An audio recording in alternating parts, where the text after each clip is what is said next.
நாம் இன்றைக்கி பார்க்க போகிறது ரொம்ப சிம்பிளான கோதுமை மாவு பிரெட். இது எப்படி செய்கிறதுன்னு பார்க்கலாம். அதுக்கு வந்து எக்கோ பட்டரோ இல்லைனா மில்கோ தேவை கிடையாது.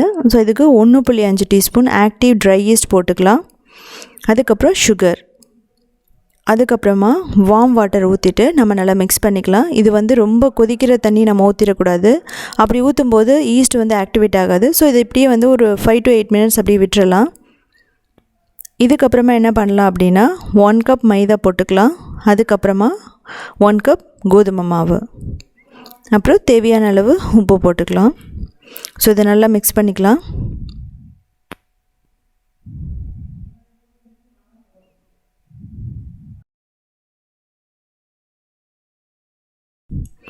தேவையான அளவு தண்ணி ஊற்றிட்டு ஒரு சாஃப்டான டோ மாதிரி நல்லா பிசைஞ்சுக்கலாம்.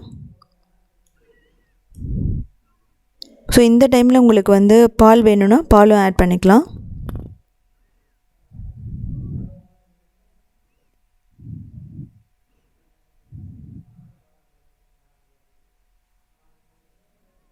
இப்போது நம்ம 20 ml ஆயில் ஊற்றிட்டு ஒரு 5 நிமிஷம் நல்லா பிசைஞ்சுக்கணும். அப்படி பிசையும் போது தான் வந்து க்ளூட்டன் டெவலப் ஆகும். க்ளூட்டன் டெவலப் ஆனால் நமக்கு வந்து ப்ரெட் ரொம்ப சாஃப்டாக வரும். நான் வந்து மைதாவும் கோதுமை மாவு எடுத்துருக்குறேன். நீங்கள் வந்து என்ன பண்ணலான்னா கோதுமையிலேயே வந்து நீங்கள் ட்ரை பண்ணி பாருங்கள். ஏற்கனவே அந்த வீடியோவும் நான் போட்டிருக்கேன்.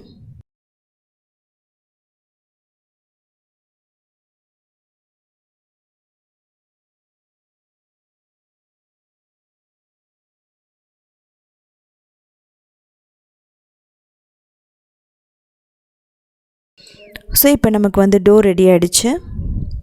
நம்ம என்ன பண்ணலாம் அப்படின்னா ஒரு டேபிள் ஸ்பூன் ஆயில் ஊற்றிட்டு நம்ம வந்து ஒரு 2 மணி நேரம் அப்படியே விட்டுறலாம். ஒரு நல்ல வார்மான பிளேஸில் வந்து வெதுவெதுப்பான இடத்துல வச்சுட்டிங்கன்னா இது வந்து நல்லா ரைஸ் ஆகிடும். இப்போது நம்ம ஒரு ப்ரெட் டின் எடுத்துக்கலாம். அதில் வந்து ஒரு டேபிள் ஸ்பூன் ஆயில் இல்லைனா பட்டர் ஊற்றிட்டு நல்லா வந்து தடவி விட்டுக்கணும். அதுக்கப்புறமா ஒரு டேபிள் ஸ்பூன் மாவு போட்டுட்டு ஈவனாக ஸ்ப்ரெட் பண்ணி விட்டுருங்க. 2 மணி நேரத்துக்கு அப்புறமா நமக்கு மாவு ரெடி ஆகிடுச்சு. இப்போ ஒரு நிமிஷம் மட்டும் லைட்டாக நீங்கள் பிசைஞ்சுக்கலாம்.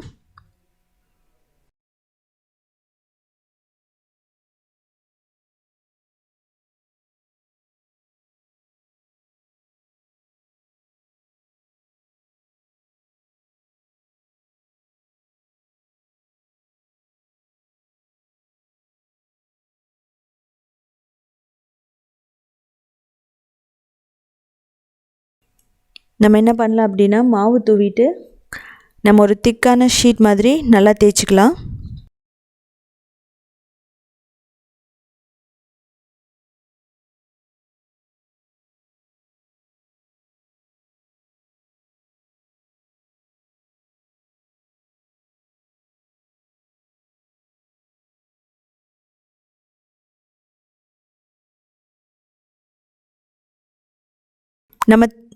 நம்ம தேய்ச்சதுக்கப்புறமா என்ன பண்ணலான்னா நம்ம இது மாதிரி டிசைன் பண்ணிக்கலாம். இந்த ஸ்டெப் வந்து ஆப்ஷனல் தான். நீங்கள் இப்படி பண்ணலாம். இல்லை அப்படின்னா நீங்கள் வந்து ஃபோல்ட் பண்ணி ஒரு லாங் ஷேப் மாதிரி உருளை ஷேப் மாதிரி பண்ணிக்கலாம்.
இப்போ நமக்கு ரெடி ஆகிடுச்சு.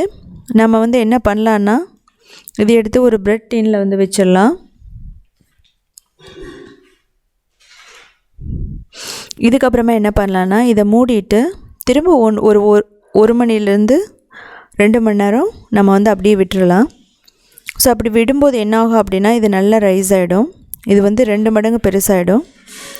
ஸோ அப்படி ஆகும்போது என்ன ஆகும்னா அதனோட ப்ரெட் வந்து ரொம்ப சாஃப்டாக வரும். இப்போது நீங்கள் மில்கை வந்து நல்லா தடவிக்கலாம்.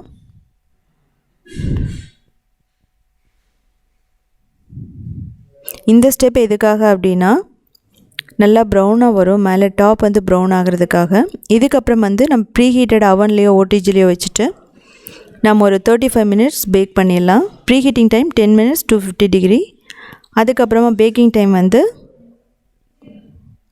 35 மினிட்ஸ் 170 டிகிரி. ஸோ நமக்கு பர்ஃபெக்டான ப்ரெட் வந்து ரெடி ஆகிடுச்சு. நீங்கள் தட்டி பார்த்தா நல்லா சவுண்ட் வரும். இதுக்கப்புறமா நெய் இல்லைன்னா பட்டர் போட்டு நல்லா தடவிடலாம். ஸோ இதுக்கப்புறம் ஒரு 5 மினிட்ஸ் அப்படியே வந்து காட்டன் கிளாத் போட்டு மூடி வச்சோன்னா இது நல்லா சாஃப்ட் ஆகிடும்.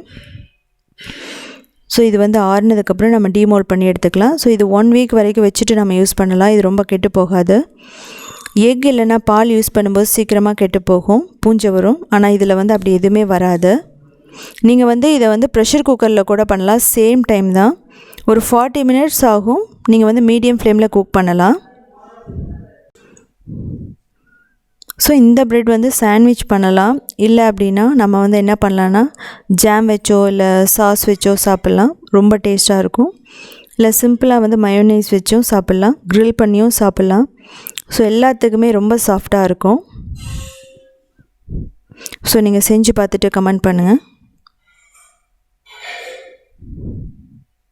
ஸோ இதில் பட்டர் இல்லை அப்படின்னா எக் மில்க் இது யூஸ் பண்ணதுனால இது வந்து நம்ம டேஸ்ட்டாக இல்லைன்னு சொல்ல முடியாது, ரொம்ப டேஸ்ட்டாக இருக்கும். அதை விடவே இது வந்து ரொம்ப டேஸ்ட்டாக இருக்கும்.